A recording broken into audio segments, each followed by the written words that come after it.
नेपाल संकट के पीछे मुख्य कारण सुनिए। राजमणि जायसवाल जी से नेपाल अभी एक मैसिव राजनीतिक और सामाजिक क्राइसिस फेस कर रहा है।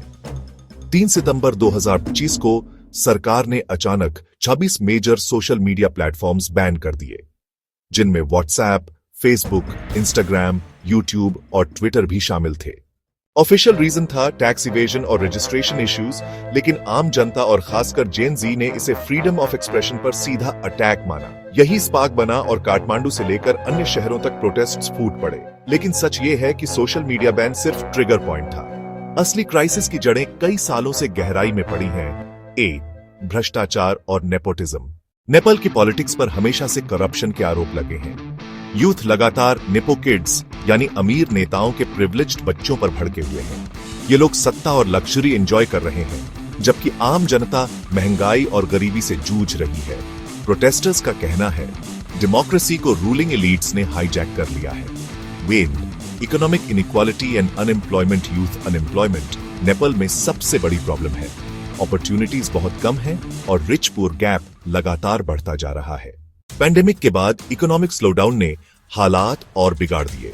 जेएनजी ओपनली डिमांड कर रही है जॉब्स, फेयर इकोनॉमिक अपॉर्चुनिटीज और poverty reduction policies. Political instability. Nepal की पॉलिटिक्स हमेशा से फ्रैजाइल रही है। पिछले कुछ सालों में कई बार प्रधानमंत्री बदले गए। करंट सरकार केपी शर्मा ओली के लीडरशिप में, पर आरोप है कि वो डिक्टेटोरियल और सप्रेसिव पॉलिसीज अपना रही थी। प्रोटेस्ट के दौरान लगभग 19-30 लोगों की डेथ, सेना की डिप्लॉयमेंट और पार्लियामेंट में फायर जैसी घटनाएं हुई। इससे हालात और भड़क गए और अंततः पीएम को इस्तीफा देना पड़ा या फोर्सफुली हटाया गया। Youth anger and Gen Z mobilisation. आज की नेपाली जेएनजी डिजिटली कनेक्टेड है। उन्होंने सोशल मीडिया बैन को अपनी आइडेंटिटी और फ्रीडम पर सीधा अटैक माना।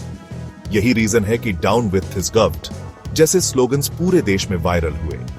कर्फ्यूज, इंटरनेट शटडाउन्स और आर्मी प्रेजेंस के बावजूद यूथ मूवमेंट कमजोर नहीं पड़ा, बल्कि और स्ट्रांग हुआ।